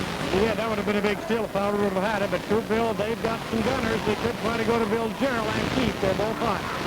In the corner it goes to Randy Keefe. Edwards grabs the ball and ties it up. Just walked over and casually got a hold of it. He blindsided him. He didn't even see him running behind to grab that ball. So McConnell gets that ball. They'll just spread out and take their time. All right, Russell Edwards and Randy Keefe in a Coupeville circle of jump, and the Wolves are down by 1. 2:26 left in overtime. Tipped by Edwards, controlled by Scott Benjamin for the cutter. Well, let's see if the Braves are able to stall it out. They haven't been very successful at it earlier in a couple of tries. Out front to Albert. They've been careless with the ball handling out near center line. On the left side, Russell Edwards to Rick Rowland. Rowland starts right. Gerald misses a blind-sized poke at the steal. Goes back out front to Albert. Albert to Rowland. 2:05 remaining in the overtime period. Rowland on the right side. Albert in the corner. Goes to Edwards. Edwards back out front comes to Rowland. Rowland over to Albert. The Braves trying to work it down. Less than 2 minutes left in the overtime. Ball almost poked away. Gerald got him on the arm. Bill Gerald is called with a foul. Foul number 3 on Bill Gerald. Comes with 1:54 remaining in overtime. Timeout with the score. LaConner 50, Coupeville 49. If you've lived around here long, you probably know what a relaxing, beautiful drive it is down the Woodby Island area and on by Coupeville and south. But you may not be familiar with the Thai Cafe and Motel just across the street from the high school in Coupeville. Well, friends, that just could be the highlight of your drive. Whether it's breakfast, lunch, or dinner, the Thai makes a specialty of it. Pie alone makes it worth the trip. Relax over the daily luncheon special, always a surprise. The owners don't even know what's coming up. The Thai Cafe and Motel, Coupeville. Ever watch The Odd Couple on TV and notice how busy Felix is fussing with the housekeeping? Well, we know this. Felix would love the new Corning 3+1 electric range at Anaco and Anacortes and Oak Harbor. There are no burners on top. One big flat sheet with elements underneath, so you can wipe it off with no scratch knuckles. And it's cleaner than ever. That's all at Anaco, in Anacortes, and in Oak Harbor. We're in overtime. Here's the District League Championship game in Burlington coming to you on KBRC. There's Wilson. McConnell leads by 1, 50-49, 1:54 remaining. Doug Albert up at the line. Again, we have a situation like we did near the end of the original game. 2 points good for LaConner pretty good. If he misses, Coupeville's in great shape. Albert from the line hits it. 51-49 as Doug Albert gets the basket. That was his first try from the line tonight, and he'll have 1 more coming on a 1-and-1. It's on the way. It is rolling no good. Rebound cleared by Mark Bissett for Coupeville. The Wolves down by 2. That sound familiar. 1:49 remaining in the ball game. Bissett right side to Randy Keefe. Keefe out to Franzen, top of the key. Franzen backs it up a little bit. Brings Hankney out. High post, goes to it. Free throw line. Tries to hit. Franzen does. Underneath, throws it up. No good. Rebound. And a foul called on Franzen. Trying to tie up Mike Cole. Scott Franzen is called for the foul. Todd Gosselin calls the foul. And they'll walk down to the LaConner end of the gymnasium. That is foul number 4 on Scott Franzen. Coming with a minute 36 remaining in overtime. LaConner leading by 2, 51-49. And Mike Phone will go to the free throw line. How many times have we seen free throws be a different ball game? LaConner's really having their trouble. The best they've been doing is hitting a 1-and-1. If they're coming up, they get 2. Phone has 7 points in the game. He's 1 out of 3 from the line. Puts it up good. Some free throws to him. Goes out to a 3-point lead. 52-49 with 1:36 remaining in overtime. And Mike Phone will have 1 more from the line. On the way, it is no good. Rebound, Mike Hankney for Coupeville. Outlet the Keefe, 3-on-3. Keefe down the middle. Goes around Albert. Stops. Tries to get it up. Bounces off the rim. Puts it up. No good. Rebound, Hankney. Puts it up. Good. Mike Hankney puts the rebound in. 52-51, LaConner by 1. A minute 19 remaining in the overtime period of this championship game. Out front, Rick Rowland for LaConner. To Doug Albert. Left side goes to Russell Edwards. He'll bring it back out front. Now starts down to the left corner. A minute 9 remaining in the ball game. Out front to Doug Albert as LaConner tries to put it in the deep freeze. Rick rolled out front in a collision. Benjamin goes down to the lane. A foul called on Bissett. A blocking foul on Mark Bissett of Coupeville. Mark Bissett picks up his fourth personal foul. It comes with a minute 4 remaining in overtime. Scott Benjamin will go to the free throw line. You know, Dennis, this is identical to 45 seconds left in the original game. The same man. Benjamin's up there with a 1-point lead. He made one and missed the next one. They tied it up. 2-point trick and almost iced it. Benjamin hits. 53-51, and Scott Benjamin, the junior center, will have one more for LeConner. Benjamin racking up the string of free throws here in the second half. Second shot up, good. Benjamin hits 2 pressure free throws. 54-51, LeConner by 3 with a minute remaining in overtime. Franzen down floor, leaves it off for Bissett. Wants to jump it from 15 feet, can't, throws it out. Randy Keefe has to retrieve it near center line. Keefe in the corner, right side of Franzen, looks low, starts to drive to the side of the lane, goes across, checked away by Russell Edwards, and a loose ball pulled down by Mike Fowler, was fouled by Randy Keefe. Randy Keefe, foul number 4 on Randy Keefe. Comes with 47 seconds. Remaining in the overtime, 54-51 LeConner. The Braves are hitting the free throws, and they'll send Mike Phone to the line. Those 2 free throws by Scott Benjamin a moment ago, that was almost the straw that broke the camel's back. That put a different complexion on this ballgame altogether. Regardless of what happens right here, the pressure's really on Coupeville, but what a ballgame we're watching. Oh, 1-1, hits it. O'Connor was up there a while ago and hit 1 out of 2. Gets the first 4-point lead of this championship game. 47 seconds remaining in overtime. And at the line, Mike Phone will have one more for the LeConner Braves. Phone, shot on the way. It is rolling good. 56-51 LeConner with 45 seconds remaining. Bill Jarrell brings it down floor for Coupeville. Jarrell works to the free throw line, moves into the corner, wants to jump it up, can't, comes out to Bissett. The Wolves got to get moving, standing around. Now Bissett drives, can't get the shot up. Now Franzen from the left corner, in and out, rebound, Bissett puts it up, rolls good. Mark Bissett putting the rebound in. 56-53 LeConner, 24 seconds remaining, full court pressure by Coupeville. Down to Mike Phone, holds it up out front. Off to Albert, down to 18 seconds. LeConner by 3, trying to freeze it. 15 seconds remaining in the overtime. Coupeville trying to catch up to him, foul somebody, knock it away. Out front, Randy Keefe finally runs into Albert. Randy Keefe fouls out of the ballgame with 9 seconds remaining in overtime. Randy Keefe comes to the bench. Doug Albert will go to the free throw line with 9 seconds remaining in overtime. LeConner leading by 3. Foster Ferris, a sophomore, will check in for Coupeville. What a game Randy Keefe has played. Just all out, 150% hustle, and he just had a great tournament. Just 9 seconds remaining in a fantastic ball game here at the Northwest District League Tournament in Burlington. LeConner leading by 3. The winner goes to state. The loser plays Lopez tomorrow night for the second tourney berth. Foster Ferris has checked in. Now LeConner wants a timeout to cool down a bit, and we'll be back in 30 seconds. You know, there's one thing about running a small, low-pressure business. You can do exactly what you want to.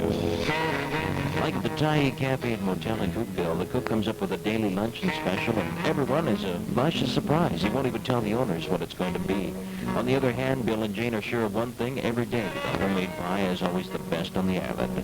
So between 8 a.m. and 7 p.m., make yourself at home at the Thai Cafe and Motel, Coupeville. 9 seconds remaining in the overtime period. LeConner leads by 3, 56-53, and they'll be at the line when play resumes. Well, we're seeing ourselves a real fine ball game. The Coupeville Wolves, the LeConner Braves, you just couldn't ask for a closer ball game. You couldn't ask for a better ball game. 2 well-coached teams for this game, and it's just one of those things.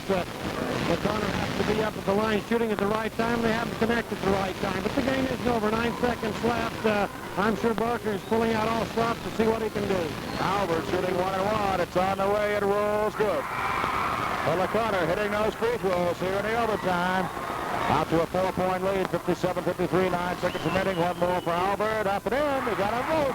Doug Albert gives LeConner a 5-point lead. Full-court pass to Ferris in the corner. Out to Gerald. 22-footer off the mark. Rebound cleared by Benjamin. The clock down to 3 seconds. The crowd counting it down. We have a foul in backcourt. Coupeville called for the foul in backcourt. And Foster Ferris comes with just 2 seconds remaining in the ball game in overtime. And now they're going to have to clear some Coupeville people off right in front of us. The Coupeville fans, the people are starting to leave. And I think a girl just about got a technical there in the crowd. She was screaming at Hal Haddock. And I believe Al Haddock, what? Threw the ball in the stands. She threw the ball up in the stands. The girl did. One of the fans did. And Al Haddock, I believe, is about to have her ejected from the gymnasium. And they set John Norris, the tournament manager, over the warning. One of the fans came out. In fact, he just tipped over our heads a second ago, went down to get on Al Haddock, the official. Haddock has had Mr. Norris come and eject the irate fans from the stands. In fact, he started swinging it, everybody could see. Benjamin hits the first one, second one on the way, goes in and out. Sal Academic, long pass down, blowing above the sun. That is the end of the ball game. And what a ball game it was tonight here in Burlington, the championship game of the Northwest District basketball tournament. Won in overtime by LaConner, a score of 59-53.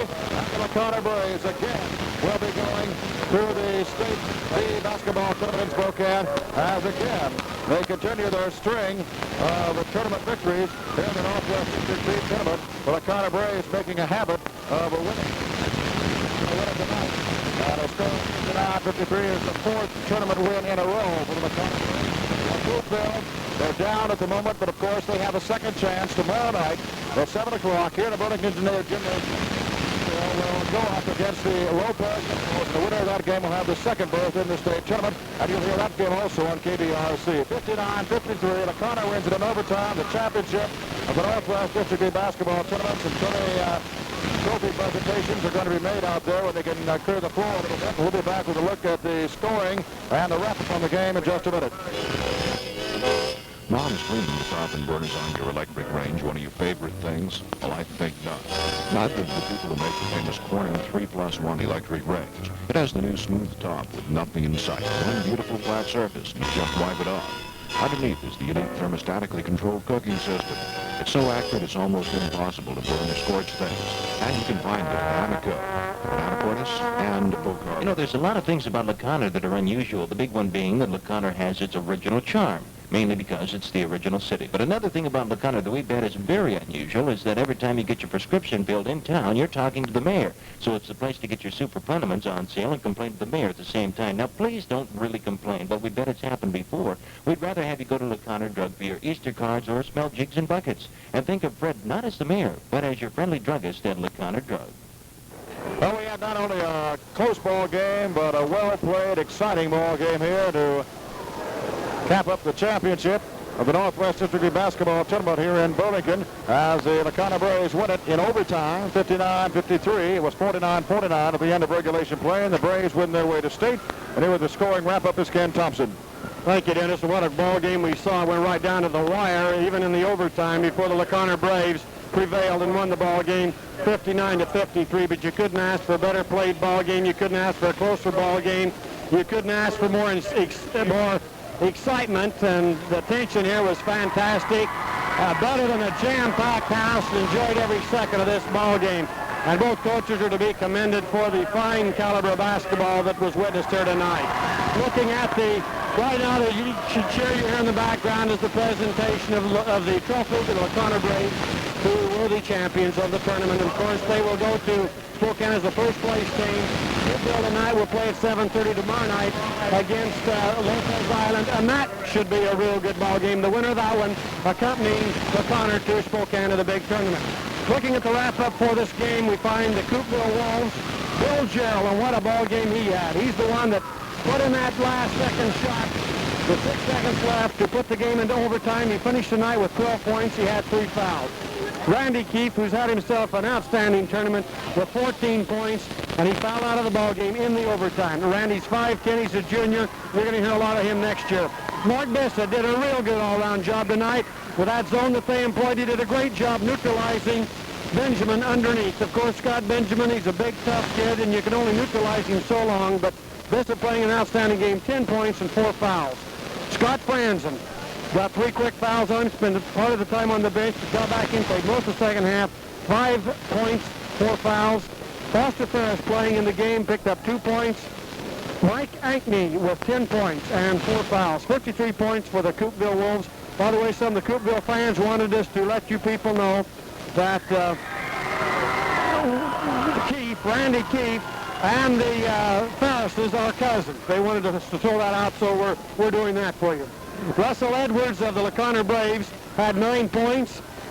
Doug Albert, who played some real steady basketball tonight, got some real timely shots, particularly in that second half, scored 3 out of 4 from the foul line, which was very crucial in the overtime. Doug Albert, 11 points and 2 fouls. Scott Benjamin, a guy that works hard all the time, they kept him bottled up pretty well the first half, but the second half he kept working and working and working and ended up with 20 points and 3 fouls. The 2 free throws, of course, were the icers at the end, which won the game virtually for LaConner. Jim Hernandez with 7 points, a little 5'7" guard that hustles all the time. Rick Rowan playing a lot of ball again tonight with 4 points. He's been a big surprise for Coach Edwards. He's come on and played a lot of exciting ball for the Braves. Mike Fohn, very aggressive, going to the boards real hard. Picked up 4 fouls when it looked like he might foul out. He hung in there playing tough, aggressive basketball, didn't let up a bit. Picked up 10 points and 4 fouls.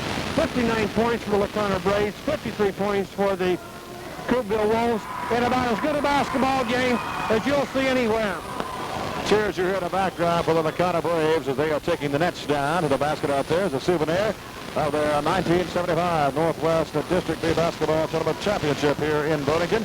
As they down the Coupeville Wolves 59-53 in overtime. For Coupeville, they'll have another try tomorrow night. Game time is 7 o'clock, a game you'll hear on KBRC. As Coupeville goes up against Lopez, a team which battled its way back to the consolation bracket and defeated Sky Comish in tonight's first game. So it'll be Coupeville up against Lopez tomorrow night, 7 o'clock. And the winner of that goes to state. The loser takes 3rd place in the tournament. As this district gets 2 berths in the state meet in Spokane starting Wednesday morning. That tournament gets underway at 9 o'clock. A big extravaganza over there in the Spokane Coliseum. Dennis, we probably should mention a big tournament that's taking place at Skagit Valley College. There's 12 teams from Portland up to Alaska. They started playing tonight. They're going to 11. They start at 9 in the morning, and then they go to the championship games. Will be Sunday. But there's 12 teams. They're giving away all sorts of trophies and that. This is an Indian tournament. They get some of the best Indians from Alaska clear down to Portland. That's a real interesting tournament. So those who'd like to see some basketball, say especially Sunday and tomorrow at Skagit Valley College, get out there. They put on quite a show. All right, and remember the Northwest AAA District Tournament gets underway on 2 fronts in Edmonds and at Cascade and Everett. Next Monday, it continues Monday, Tuesday, along with Thursday, Friday, and Saturday. The Northwest District AA gets underway next week down in Stanwood. So still lots of basketball action coming your way, and you'll hear a good deal of that right here on KBRC. But I'm sure none of it will top the excitement that we had here tonight in the Burlington Gym as LaConner won a berth in the state tournament and the district championship by downing Coupeville in overtime, 59-53. This is Dennis Wills along with Ken Thompson for KBRC Sports. Good evening.